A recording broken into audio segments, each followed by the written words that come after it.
Hey, Raven DJ here and welcome back to another video. And today's video, sama kong kapatid ko. Pinaluwas ko pa siya from Bataan. Hi. Diba? Para kami nag-usap ng damit. Galing siyang Bataan, fresh from Bataan. Si Jake. Renz Jake, si Jake. Jake dapat pero Jake, nasanay kaming Jake. So, yung gagawin namin ngayon guys, nakita niyo naman sa title below, ang DIY na backdrop holder ba to? Backdrop stand. Yon. So, ang mga kailangan nyo ay, papakita namin sa inyo. And unang-una ay ang kahoy, syempre. Ito yung kahoy guys. Yan. Ito yung mga kahoy na binili ko haba niyan. Ang tawag dito 1x2. 1x2 ba? Basta ganun. 1x2. Or nakita nyo naman ang itsura. Tapos, sana pa yung kahoy. Stickwell. Pamili kayo ng ganito, stickwell. Pandikit sa kahoy. Pintura. Hindi ko alam kung kasya ito. Nagtitipid na naman po tayo. Maliit. Atas pako. Tawag dito finishing daw na pako. Maliliit lang siya as in. Basta maliit lang siya. Ganyan lang siya. Kita nyo ba? Ganyan lang kaliliit. Kasi maliit mga ganyan. Tapos brush. Ang pintura. Tapos itong pang metro siya lagari. Luma-luma yung lagari natin. Buhay ka pa ba? So yun, magsisimula na tayo. Unang gagawin ng kapatid ko ay susukatan niya muna. Guys, sinukat ko yung sa room kasi ito yung room ko, ganyan. So dyan ako lagi nag-vlog. Diba, tara, mayroon pa ko. Filming. Pero dyan, yan, pinasukatan ko siya. So dyan ko siya ilalagay. 5 feet yung haba, ay yung pag ganon. Tapos yung horizontal ba yun? Pag ganito pa yun. 5, yan, 6 feet sabi ko. Yung taas niya, 6 feet. Tapos yung paha ganon, 5.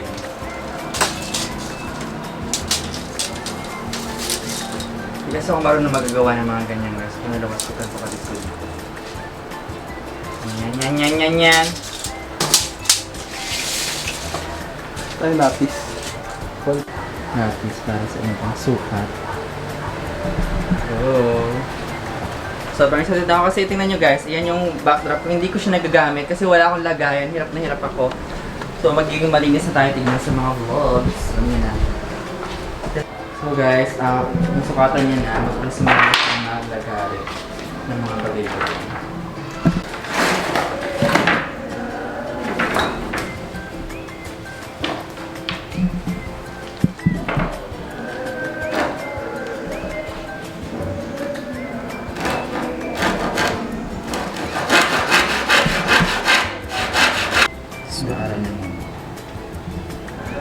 So guys, update yan na.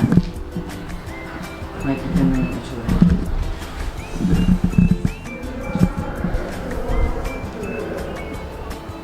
Ganyan siya. Sukat na ano? Gano'ng kataas? Okay guys, ngayon ang gagawin na niya ay didikitan niya ang bawat gilid. Hindi may papakuan mamaya mo. Kaya ano ganito? Ayun, yung martilyo. Yung martilyo, sabi mo. Guys, ang bibili niyong pako, finishing. Kasi itong isa namin, ano daw, ganito siya, meron kayong ulo. Huwag daw yung meron kayong ulo.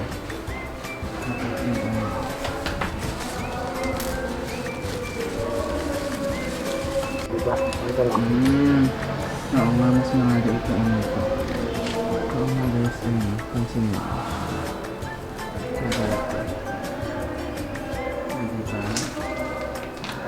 Meron dyan.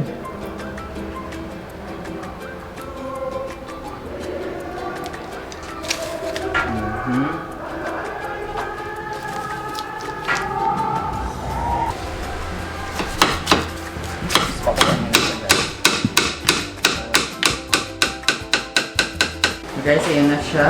May likit na siya. Diba? Powerful. Ayan siya. Ito na guys, kasi yan na. Tangkad. Matangkad siya sa akin. Matangkad siya sa konti. So excited. Ganyan siya, oh. Diba, oh? Ayan na siya guys.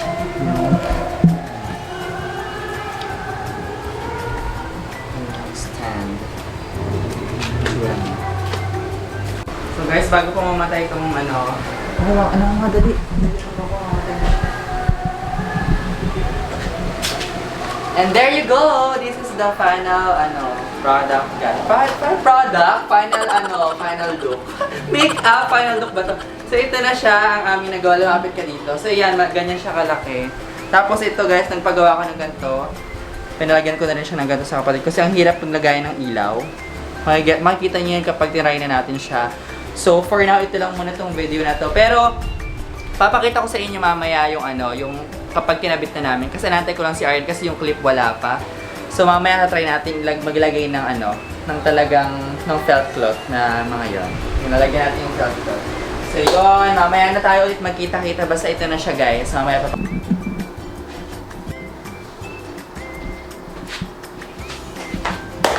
So yun guys, ito na yung final product. Final product ba tawag? Hindi ko na nalalaman kung ano ba talaga tawag dito mga besh. So ito na yung nagawa namin ng aking kapatid na DIY backdrop. So nakita niyo naman, pinakita ko kanina yung mga kahoy-kahoy. Nilagpasan talaga namin siya, kung napapansin nyo. Nilagpasan talaga namin siya ng very light kasi nga hindi ko sure, baka minsan may mas malaki akong mabili, ganyan. So yan. Tapos dito, pakita mo to, yung sa likod, ito lang siya, binder clip. Kung ayan, nakikita nyo naman, ganyan lang siya. Nabibili naman siya, so dapat sobrang higpitan nyo lang siya. Tapos ito, nagpalagay ako sa kanya ng stand nga, diba? Sa tapos para may ilaw. Dito, bubuksan natin siya. Pakita mo yung buo Makikita ba yung buo?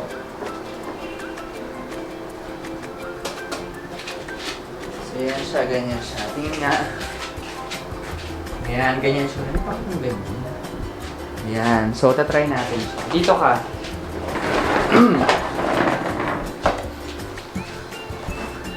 Ayan, nakita ba? Hey Ravendg here and welcome back to another video. Diba? Ang ganda na guys! Gusto kong makita. Ganito mo nga yung screen.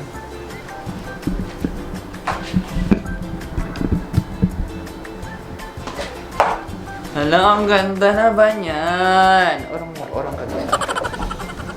Yan, orong mo lang. Kabit mo. Huwag mo na ikabit, ganyan mo lang. Ganyan lang pala dapat. Zoom ko pa ng konti. Hala guys, ayan na, ang ganda niya. Ang haggard ko naman. Hey, wake up! Hey! Di ba ang ganda? Ayan na guys, ang ganda. Achieve talaga siya. Tuwan-tuwa talaga ako. Natutuwa talaga. Salamat talaga, Jack, sa iyong Pakita naman natin sa camera, Ikaw naman dito. Try natin sa'yo. Hi. Yan ang kapatid. Bagay na ba? Bagay na. Diba? Siya ang gumawa ng mga bedsheet. Try nga lang natin. Mag-vlog ka nga. Dito ka tumingin ha. Hindi ako marunong. Dito ka tumingin. Dali. Hey guys. Hi guys. I'm Renz. Medyo wala siya nasabi. Ayan na siya guys. So, ito na ang ating Sana meron kayo natutunan na huwag tips sa video na to kung paano siya gawin. At kung magkano siya, ilalagay ko na lang sa description box below kung magkano yung nag-access ko dito sa DIY na to. So, dapat meron kayong mga katulong para gumawa ng ganito kasi medyo mahirap siya. Hindi naman sobrang hirap, pero dapat talaga, marunong maglagare, marunong magpako, ganyan kasi mahirap na baka, alam nyo na, maano yung mga kamay-kamay yung mga ganda. Ito pala guys, itong ilaw na to, pinagawa ko yun sa kanya nung nakaraan pala. So, DIY lang din siya. Ako hindi nagpo-focus. DIY lang din itong ilaw na to guys. Focus ko naman. Ayan, DIY lang din siya. Ito, na to, lumang, na yan. Tawag dito, tripod. Lumang tripod siya, guys. Monitor. So, gagamitin na namin siya ngayon kasi magkasang lipsal kami. Panoorin niyo yung vlog. Bye! So, yun lang. Again, guys, thank you very much for watching this video and I hope you guys like it. Sana meron kayo natutunan sa video na to. At yun, mag-subscribe ka sa channel ko, okay? Like this video, guys. Thank you very much. And as I always say, don't just dream, make it happen. See you on my next video. Bye!